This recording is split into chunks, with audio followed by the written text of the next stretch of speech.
Hola, hola, ¿qué tal amigos? Mi nombre es Emilio Acosta, soy miembro de Venezuela Provincial y el día de hoy tenemos el honor de entrevistar a Néstor Luis Garrido, quien es licenciado en Comunicación Social, mención Periodismo por la UCAP, coordinador de Venezuela Hispanista, secretario de Mejoramiento Profesional y Cultura del Colegio Nacional de Periodistas, ganador del segundo certamen internacional de relatos cortos organizado por Hispanidad Cartagena y la Asociación Héroes de Cavite, con su cuento Una sola palabra, y que recientemente ha publicado su novela Cumbe, crónica barroca de un Zarapampán afrocaribe.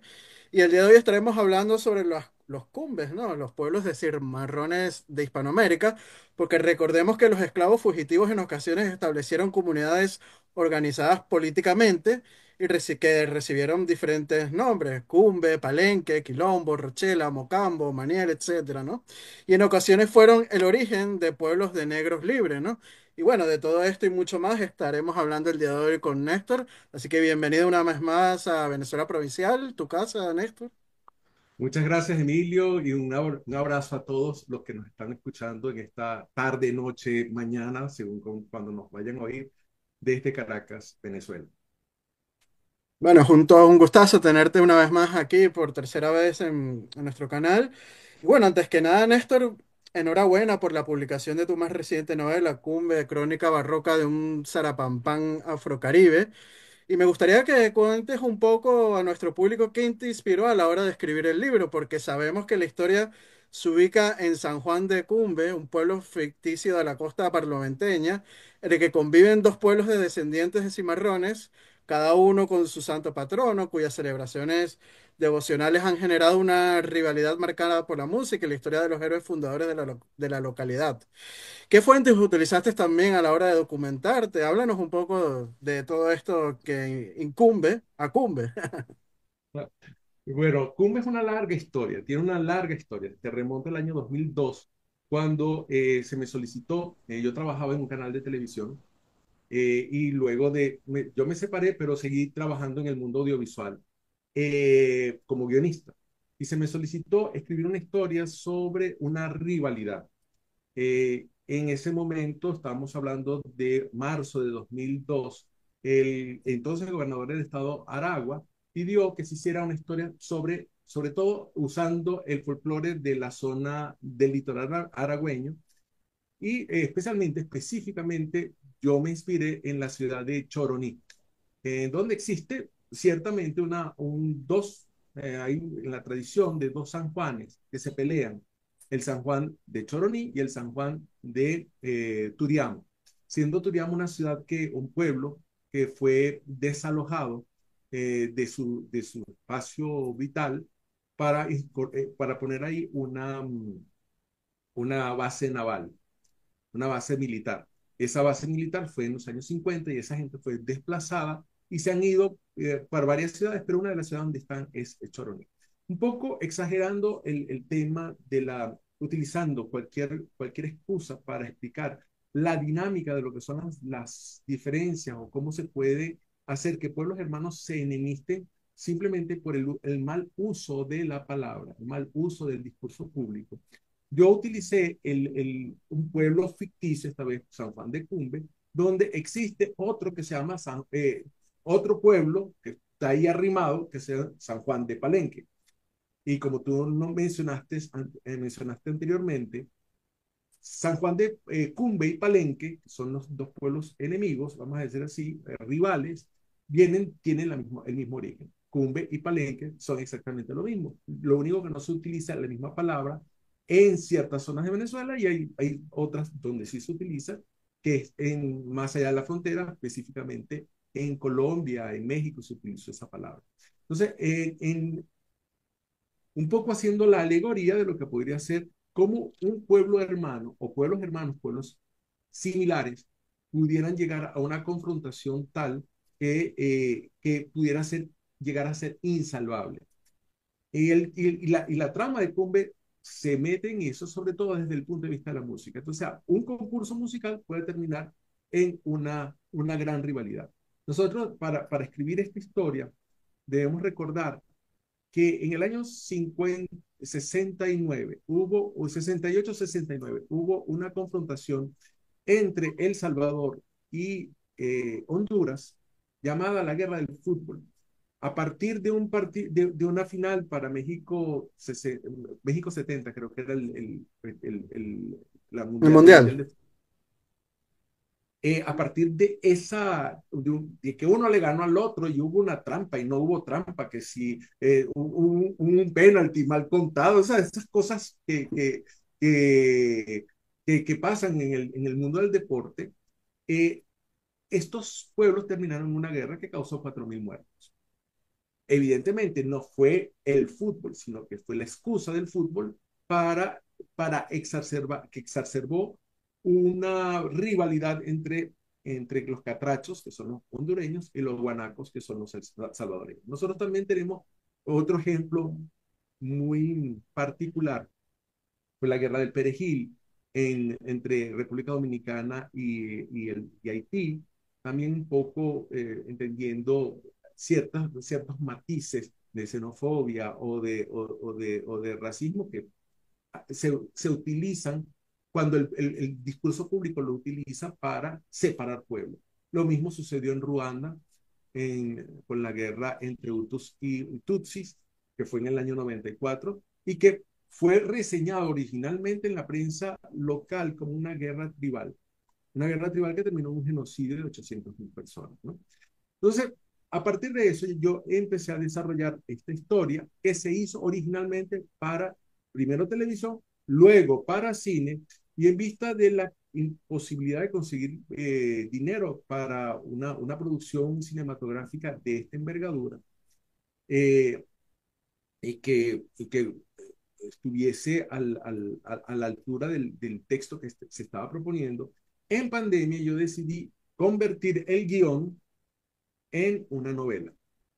Ya yo tenía experiencia, esta es mi cuarta novela, así yo tengo experiencia escribiendo eh, ficción y decidí, una vez que empecé a escribirlo, decidí hacerlo en una de las tradiciones literarias más características de Hispanoamérica, que es el barroco, donde la abundancia, la palabra, hasta cierto, la utilización de culteranismos, o sea, hacer una cosa bien exuberante para contar una historia, sobre todo en una época en que la gente no se ha acostumbrado a escribir, a leer.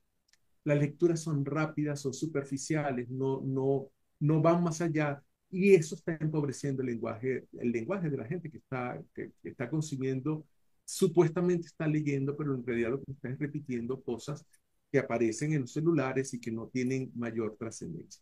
Esto es una historia que pretende, en todo caso, mostrar un poco esa doble, esa doble semántica que hay alrededor de la palabra cumbe.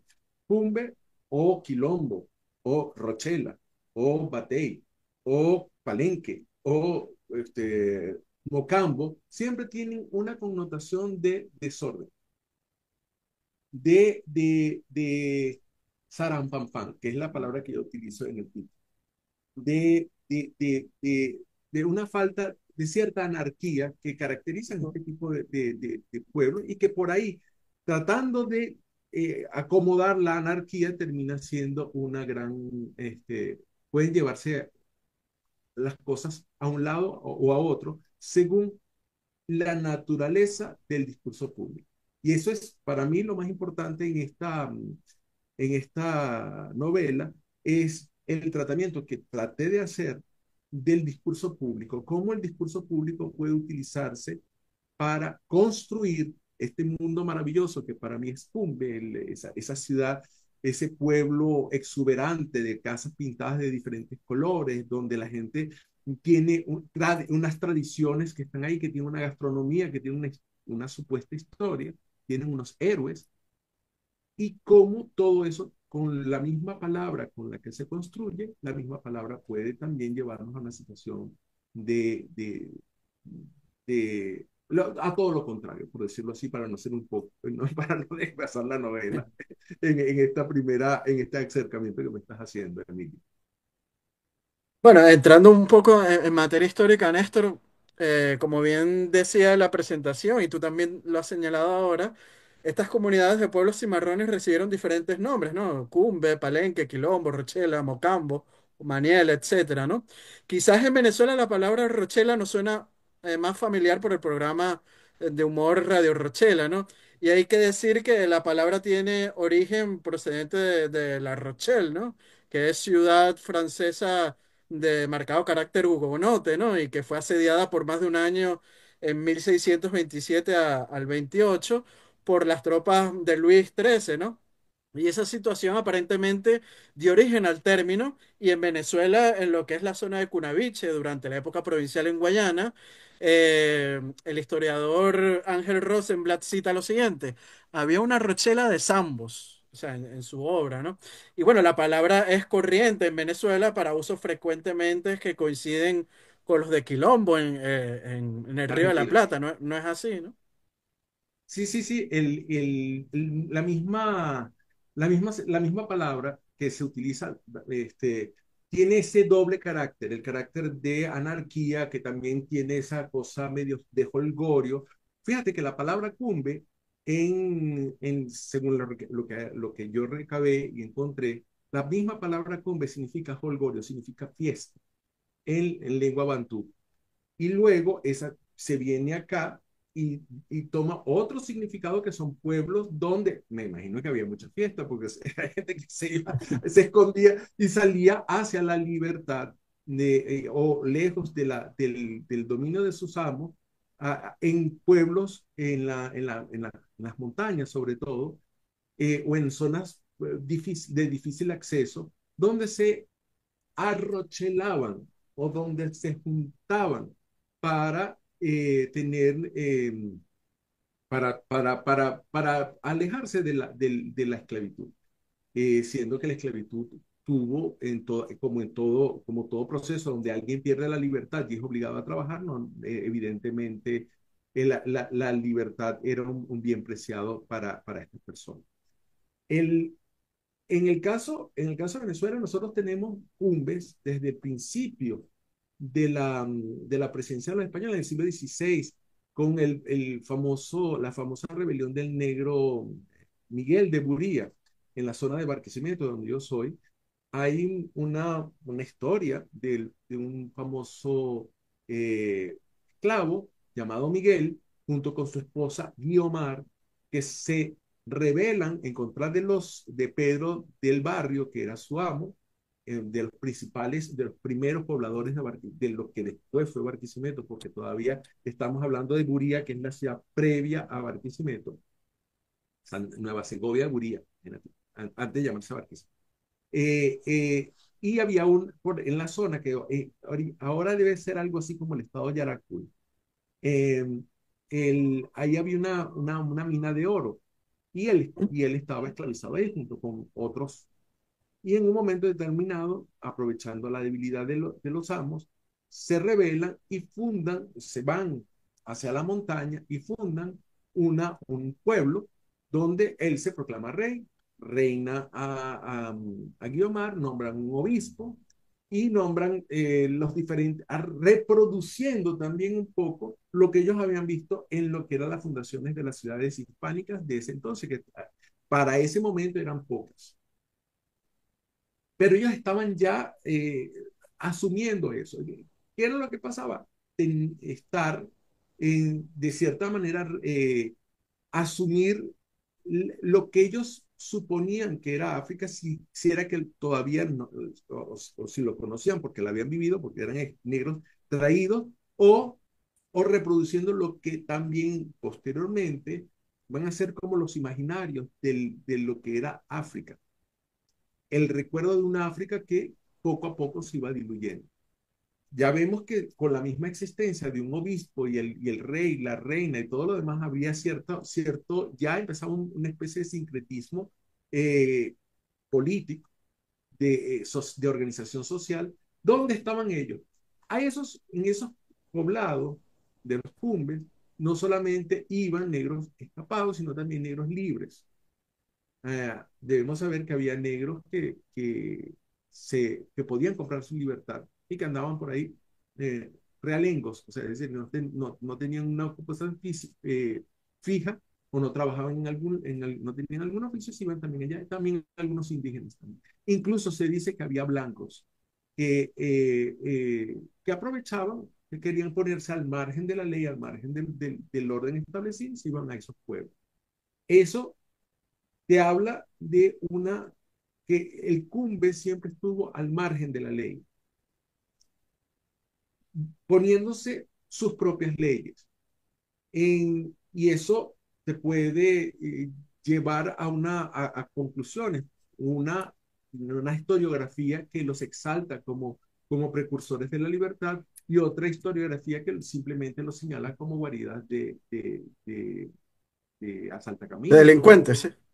Bueno, pudiera ser las dos cosas, puede haber una cosa con la otra. Lo que sí es cierto es que estaban siempre al margen de la ley y muchos sí se dedicaban a la agricultura, a cierto grado de ganado menor, pero otros también se dedicaban al pillaje, sobre todo de las caravanas que iban por ejemplo, uno famoso que estaba por la zona de Yaracuy, de lo que ahora es el distrito Veroes de Yaracuy, más pegado hacia Puerto Cabello, donde estaba el famoso Andresote, que para muchos era el terror del camino de los que estaban exportando productos, ya sea agrícolas, desde las zonas de San Felipe o Barquisimeto, sacándolo hacia la costa, a Puerto Cabello.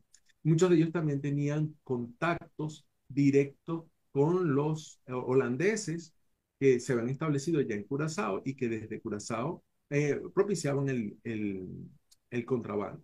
Siempre, o volvemos otra vez, poniéndose al margen de la ley. Es interesante porque en Venezuela tenemos otro ejemplo como la comunidad establecida en Barlovento, como la más grande de estos negros cimarrones. Está el caso interesante de Curiepe, que es la ciudad de los cimarrones, que en 1715 Juan del Rosario Blanco, capitán de las milicias de Morenos Libres de Caracas, antiguo negro liberto de la familia Blanco, mandó una carta al rey Felipe V, solicitando autorización para fundar en el Cabo Codera un pueblo de negros libres que sirviera de protección contra piratas y contrabandistas, justamente, ¿no? Y en 1721 funda esta población. Háblanos un poco de estos negros cimarrones que fueron tan abundantes en la región de Barlovento, Néstor. Bueno, el negro cimarrón era el que se escapaba, esa era la palabra que se utilizaba. La palabra cimarrón se aplicaba originalmente a los animales que una vez siendo domesticados se escapaban, caballos o ganado, que en algún momento determinado se iban de la manada y se juntaban o arrochelaban, otra vez esa era la palabra que se usaba también se juntaban y vivían en manadas salvajes. Y un poco ese fue el nombre que se le dio en toda la América. Incluso en la América anglo, también Ujú. la palabra que se utiliza para ellos es esa, maroon o cimarroon, que es el nombre que les dan en el norte. Entonces, esta gente vivía otra vez eh, luchando por su libertad, tratando en muchos casos, y era donde esa parte no habría que estudiar caso por caso, qué tan grado de volver a las raíces africanas había en ello. Ciertamente, el, el folclore que desarrollaban era un folclore basado siempre en los tambores, era un folclore que estaba y que expresaba también a partir de esos tambores cierto sincretismo, donde con una fachada cristiana se podían estar adorando dioses africanos, como sucedió posteriormente en Cuba, por ejemplo, donde se desarrolló la santería.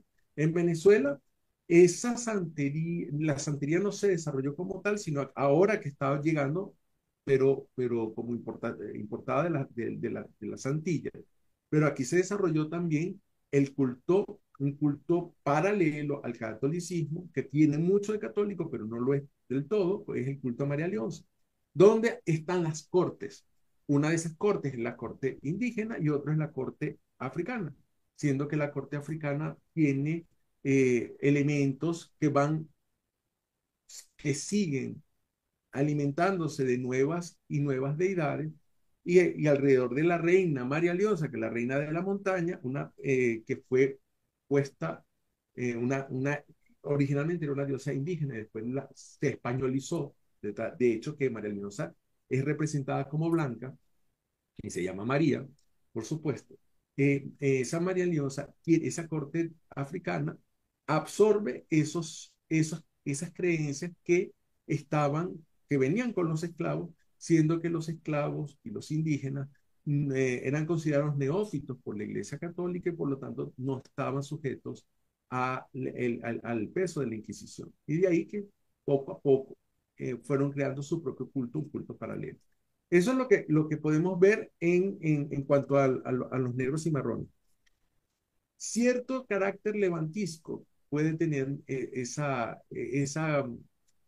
cosa del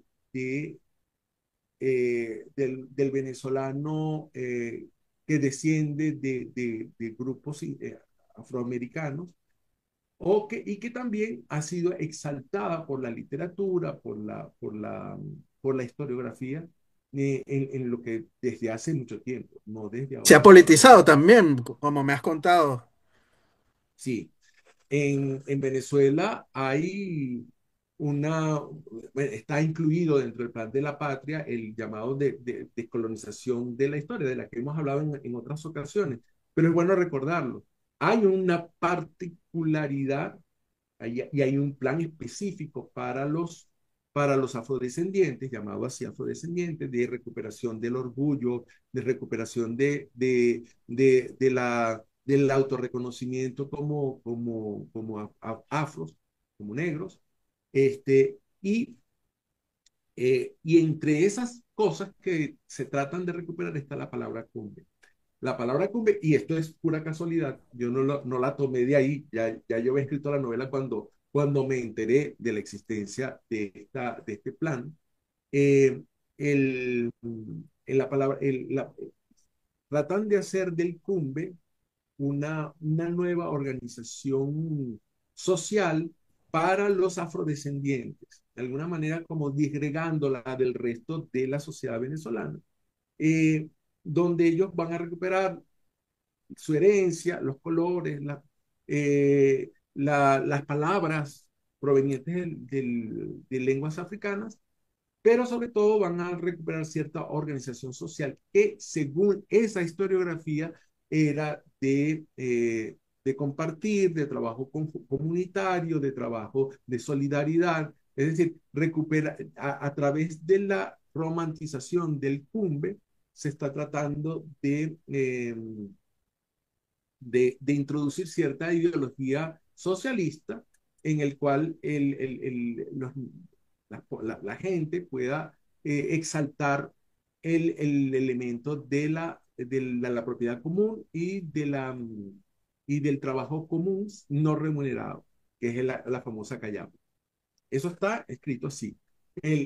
La solidaridad, lo de la callapa, lo del reconocimiento de las personas, lo del reconocimiento de ciertas eh, manifestaciones culturales, más allá del tambor, que es la música evidente, pero también eh, exaltan cierta estética del vestir que corresponde a África, a la África actual, moderna, pero no necesariamente es la África que dejaron los esclavos cuando vinieron, cuando los trajeron desde las costas de Angola o de Cabo Verde, de Ghana, que los trajeron para acá. Ellos no saben qué ropa usaban, pero romantizan la cosa de esa manera. Entonces se están vistiendo como bantúes, se utilizan muchos colores, se utilizan tocados que corresponden a esas culturas, no necesariamente identificándose con una, porque a toda América llegaron personas de diferentes estratos y de diferentes tribus y de diferentes idiomas.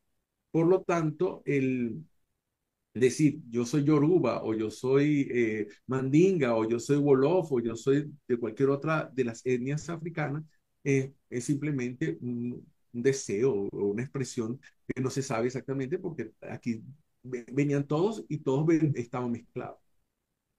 Sí, bueno, es parte de la utilización de la política del divide y vencerás, ¿no? Quitar ese elemento español o hispano que nos une a todos como en comunidad para dividirnos por raza o por sectores, ¿no? Eso lamentablemente en Hispanoamérica está pasando en la actualidad. Pero volviendo al tema histórico, tenemos también otro caso en Venezuela que es interesante de pueblos de cimarrones, como es el caso de Nirgua, ¿no? Donde su fundación definitiva se hace en 1628 por negros libres y mulatos como sus primeros conquistadores, quienes tuvieron éxito en la pacificación de los indios yirajaras, ¿no?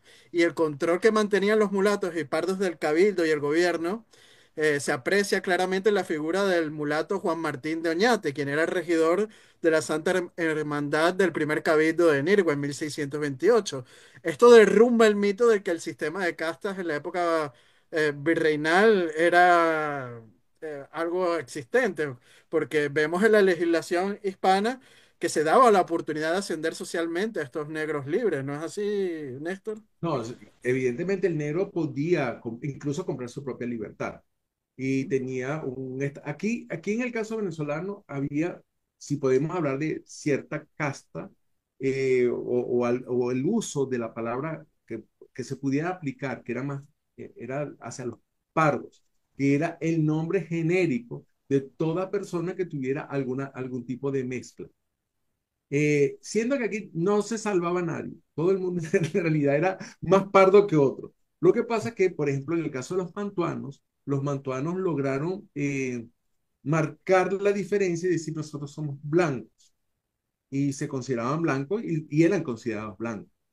El tema de ese racismo que entró tan fuertemente en el siglo XVIII con, con las ideologías provenientes de la ilustración y que de alguna manera permearon en la sociedad venezolana, siendo que la sociedad venezolana ya estaba mezclada.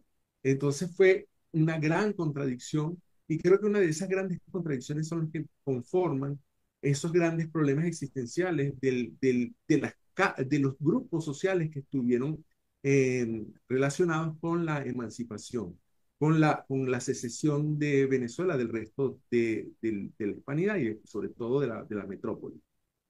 Esa cosa uno puede encontrar en el caso de los negros, puede ver las diferentes matices, ¿no? De cómo los grupos podían o tenían cierta movilidad social. Está el caso famoso de las bejaranos, que llegaba, que haciendo torta, viviendo acá en Caracas y haciendo torta, la famosa torta bejarano, ellas pudieron hasta llegar a comprar o que se les considerara blanca por parte de una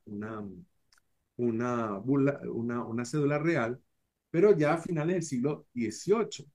Sí, la cédula de gracias al sacar dictada por Carlos IV. Y esas cédulas, pero fíjate una cosa, la gente dice, ay, pero qué horror, que ellas tuvieron que comprar su título de blanca y el derecho a sentarse en la iglesia catedral y poder llevarle el manto y las joyas y todo lo demás. Pero si tú analizas y lo ves desde otro punto de vista, te das cuenta, uno, que había personas de origen africano que habían logrado cierta solvencia económica, porque comprar esa cédula gracias al sacar Sí, había que mandar. en verdad te daba el título de don, en realidad. Okay. No, no es blanquear como tal. Bueno, está bien, pero tienes esa posibilidad, uno. Segundo, ellas lograron ir a la catedral y sentarse en al lado de aunque la historiografía dice que los blancos se separaron, se levantaron y se fueron de la misa y tal, pero tuvieron la oportunidad de hacerlo. En 1957, Rosa Parks logró sentarse al lado de un blanco en un autobús de Estados Unidos y eso formó todo lo que es la revolución de los derechos civiles para los afrodescendientes o afroamericanos del año 57 que llega hasta los 60 todavía con algunas zonas donde los negros no podían tomar o no podían usar el mismo baño que los blancos. Eso no pasó en nuestra América.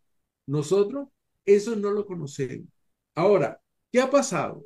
En los últimos años se ha tratado de introducir esos mismos conceptos norteamericanos, del, oígase bien, norteamericanos, se han traído a estos países que se definen a sí mismos como anti-norteamericanos para hablar de reconocimiento de razas, de qué tipo de que si tú a qué etnia perteneces, a qué grupo te vas con el qué grupo te identifica, que si tú eres mandinga, que si tú eres esto, que si tú eres lo otro, o el grado de raza o de mestizaje que tú tienes.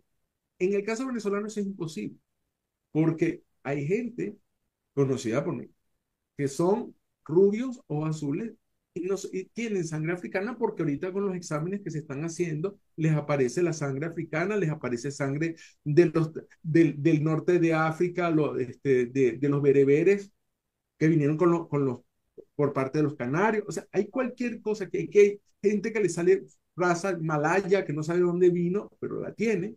Entonces, entrar en esta dinámica de tratar de encontrar el componente es volver a eso que se ha criticado, que es el famoso cuadro de las castas mexicano, donde aparece esa larga clasificación que hasta donde yo sé, es más, recogen más es como una explicación del habla popular de qué consideraban un cambujo, lo que consideraban un salto atrás, qué consideraban un tente en el aire, todas estas cosas Sí, que, no, y es hecho para ilustrarlo en Europa, no para América, justamente. pero más como una curiosidad, yo lo veo así, ojo, a lo mejor me equivoco, alguien puede decir si eso existió realmente como ley, es decir, a partir de este momento usted se considera morisco o lobo o cambujo. Estoy hablando de los términos que aparecen en ese famoso retablo de castas de la América, de América que se hizo en la Nueva España, y saber hasta qué punto eso era más ilustrativo, más del folclore que de la verdadera legislación, que dijera, bueno, los cambujos no tienen derecho a, como si pasa, o como si uno puede encontrar en legislaciones de otros países, donde el racismo era estructural y era legal. Ya no hablemos no solamente de Estados Unidos, podemos hablar de Alemania en la época de los nazis, donde aparecieron clasificaciones de la gente de cuánta sangre judía o cuánta sangre de otras subespecies, porque lo llamaban así, tenía. Eso no pasó en la América Hispana. Sí, este supuesto sistema de castas, ¿no? O como me gusta llamarlo a mí, cuadros de mestizaje, no cuadros de castas, que debían de remitirse a Madrid con destino al Gabinete de Historia Natural que recordemos que fue formado por el futuro Carlos IV, ¿no? Que por cierto, en mi libro hablo un poco de este Gabinete de Historia Natural, ¿no? En Crónicas Sobrenaturales del Imperio Español. Pero bueno, estos cuadros eran producto de este nuevo interés de la monarquía ilustrada, las artes locales que contribuyeron de un modo decisivo a dar forma visual a estos proyectos descriptivos del paisaje, los tipos humanos o los productos naturales del país, que por esta época es que se empiezan a elaborar con cierta frecuencia, casi siempre Néstor con destino a la metrópoli, ¿no? Entrelazando por primera vez los propósitos de la ciencia con las formas artísticas y representando a la población de la América española, ¿no? Que es lo que se buscaba con estos cuadros de castas en realidad. Pero bueno, regresando un poco al tema central de nuestro podcast, hubo muchos cumbres en la América española y tenemos ejemplos en otras latitudes, ¿no? Como puede ser el Santo Domingo español, que estaba integrado algunos cumbés por esclavos que escapaban del Santo Domingo francés o de Haití en busca de libertad en tierras españolas. También está el caso, Néstor, de los negros de Esmeralda en el actual Ecuador, esclavos que quedaron libres luego de un naufragio también otros provenientes de los distritos mineros del sur de la Nueva Granada y de las haciendas del Valle del Chota en el actual Ecuador, que se establecieron y formaron pues un gran palenque, ¿no? A partir del siglo XVI, las cuales las autoridades virreinales les dio autonomía a cambio de proteger las costas o los caminos reales. En el Virreinato de Nueva España también está el caso de la negociación con el negro Yanga, en el Yanga, cual hubo correcto. más condiciones, ¿no? De los dos lados. Y lo mismo observamos pues en otras regiones con exigencias parecidas, ¿no? O sea, la existencia de los cumbes daba derechos, pero también obligaciones, ¿no es así? El fenómeno es continental. Creo que el más exitoso y el más duradero fue el de Zumbi de los Palmares, el Quilombo dos Palmares en la región de Alagoas, en Brasil. El quilombito tenía el tamaño de Portugal. Uno podía ver, era bastante grande y bueno, y duró mucho tiempo hasta que las autoridades coloniales portuguesas lograron reducirlo, por llamarlo de alguna manera. Era un poco el tema de que esto se reprodujo en toda América con diferentes nombres y que quedan todavía nombres. Con el nombre Cumbe queda dos pueblos en Venezuela, uno en el estado Trujillo y otro en la zona de Barlovento. Con el nombre de Cumbe hay una ciudad en Ecuador, con el nombre de Cumbe hay una ciudad en Brasil que se llama en el estado de Sergipe, pero con el nombre de Palenque, no es una palabra americana ni afroamericana, sino que es una palabra que ya venía desde la época española, porque es una palabra española, eh, nombrada hay un famoso romance Abindarráez y hablan del Palenque.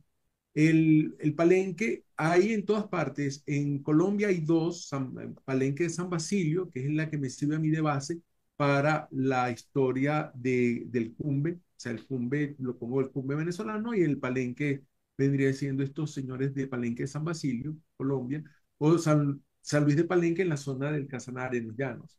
Pero hay Palenque en Ecuador, hay Palenque en el estado Guárico, en Venezuela, hay Sabana Grande del Palenque en República Dominicana, hay palenques en Panamá, en Cuba, en Argentina y en Uruguay. O sea, es una palabra porque fue un fenómeno extendido de gente que se iba escapando y se iban formando estos de pueblos donde no, pueblos sin ley, vamos a decirlo así, ¿no? Con cierta estructura que representa sobre todo una estructura vertical, una estructura donde había un caudillo que era el que mandaba. Y si se salías o no te salías de eso, ahí tenías también la posibilidad de o te vas para otro palenque o no, la posibilidad de volver a otros territorios sería un poco difícil. También existen pueblos que se formaron con escapados de otras zonas, por ejemplo, los pueblos que se fundaron el estado Carabobo de negros escapados de las islas holandesas, o los famosos negros que se escaparon y llegaron a Fort Moses, en Fuerte Moses, en, La en Florida. Florida, que tenían solamente al pisar territorio español o la Florida española, ya eran libres y podían, y ahí se congregaban para incluso ser, ser utilizados como, como contención del avanzado de los ingleses. Eso son cosas que uno tiene que saber de cómo, y eso te habla de que si alguien huye de un territorio como el norteamericano hacia la zona española era porque el trato era más benigno, no era tan fuerte como en el otro lado. De hecho, aquí había, o sea, el esclavo al llegar era bautizado y al ser bautizado ya era considerado cristiano y al ser considerado cristiano se le reconocía su condición de ser humano, de alma. Podía, los negros podían comprar su libertad y pasaban a la condición de manumiso. Había a eso hay que saberlo decir también, hay que saberlo contar. Y gente que simplemente se escapaban de otras zonas, llegaban acá, y gente que incluso participó, que participaron en el mismo proceso de colonización no ya como esclavos, sino como colonizadores. Y el Sí, que es el fenómeno caso de de Nirgua, que es el caso de Nirgua que comentamos antes. en también hay que ponernos en contexto porque la esclavitud no fue exclusiva de los pueblos españoles, de los pueblos hispanos, no, sino que era el estándar. La mayoría de los esclavizados eran, habían sido cazados por otros pueblos africanos que los vendían en las factorías portuguesas o inglesas posteriormente, u holandesas en el África. Es decir, los portugueses tenían puertos que eran ¿no? sus bases, Mangol, Luanda, por ejemplo, y de ahí llegaban las otras tribus y vendían a los esclavos o a las personas que habían esclavizado a partir de guerras tribales. Entonces, esa gente, hay una cosa que se oculta mucho en este proceso de la esclavitud, es la participación de los otros pueblos africanos en la esclavitud, no solamente de ese entonces, sino en el día de hoy donde todavía son prácticas totalmente deleznables, totalmente execrables, totalmente que hay que combatibles, pero que se siguen dando en algunos territorios.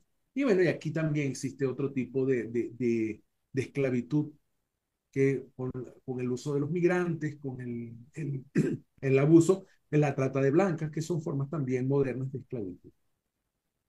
Sí, lamentablemente, pues hoy en día, sobre todo en el norte de África, mucha gente que viene del África subsahariana tratando de emigrar a Europa, pues son capturados en estos países del norte de África y son puestos como esclavos y a trabajar en condiciones infrahumanas, ¿no? Esperemos que poco a poco, pues este lastre, pues vaya extinguiéndose, ¿no? En la humanidad.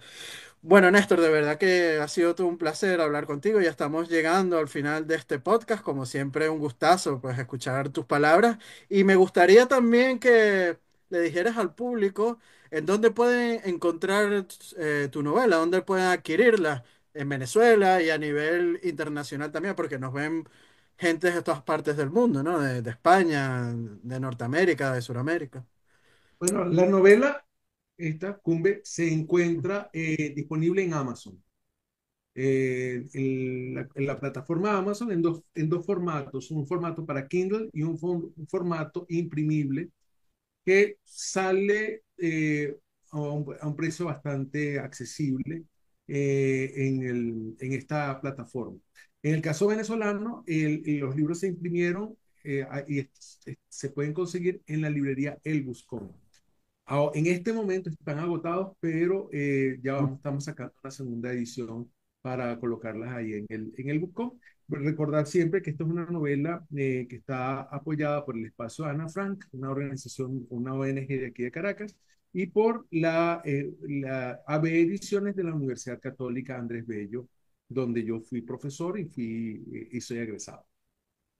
Así es, Néstor. Bueno, muchísimas gracias por compartir con nosotros el día de hoy. Las cámaras de Venezuela Provincial son todas tuyas para despedirte de nuestro público.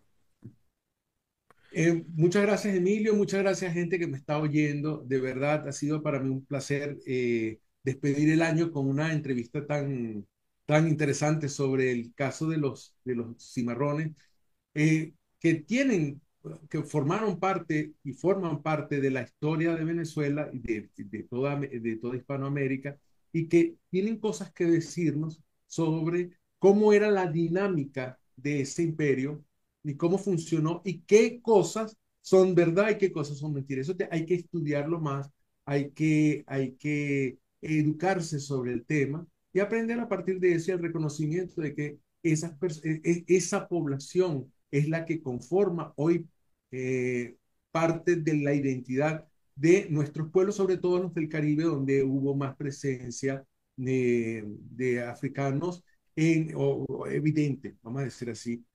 También en Perú y en Ecuador también se ve mucho, en Centroamérica, pero el Caribe es donde más ha tenido una relevancia la cultura africana, sobre todo a partir de la música, de la salsa, de la cumbia, de los tambores venezolanos, de la gaita venezolana, de todos los ritmos bailables que conocemos que vienen en su mayoría de África y que son los que ponen el sello hispanoamericano en el mundo en general. Sí, Muchas es esa gracias, feliz. mezcla. Feliz Navidad y feliz Año Nuevo también para ti, Néstor. Así es, ¿no? Esa mezcla que nos hace tan únicos a nivel mundial. Y bueno, también recordarles a la gente que si les gustó este video, darle me gusta y compartirlo para así llegar a más público. Nuestros artículos de investigación histórica los publicamos diariamente en nuestras redes sociales como son Instagram y Facebook de Venezuela Provincial. También si quieren ser mecenas o patrocinantes de nuestro proyecto de divulgación histórico, pueden hacerlo a través del Patreon de Venezuela Provincial con tan solo 1 euro, Néstor, lo que puede costar una lata de refresco en un supermercado, pues ya nos están ayudando mucho en esta labor de divulgación histórica. Aprovechamos para enviarle un fuerte saludo y abrazo a nuestros mecenas y patrocinantes, como lo son Gabriel Arrieta, Ángel Suárez, Juan Cristóbal García, Lomeli Sam, Domingo González, Miguel Curvelo, Jan Rosales y los miembros de nuestro canal de YouTube África del Valle y Antonio Miraquian, que también esa es otra forma de apoyarnos, haciéndose miembros de nuestro canal de YouTube de Venezuela Provincial. No dejen de suscribirse y darle a la campanita para estar informados de todo el material que subimos, estas entrevistas como la que estamos haciendo el día de hoy a Néstor y a otros personajes del mundo hispánico en general. Así que bueno. Un gustazo y hasta una próxima oportunidad, Néstor. Te mando un abrazo hasta Caracas, Venezuela. Otro abrazo para ti, Emilio, y para todo el público. A la próxima oportunidad. Chao, chao, adiós.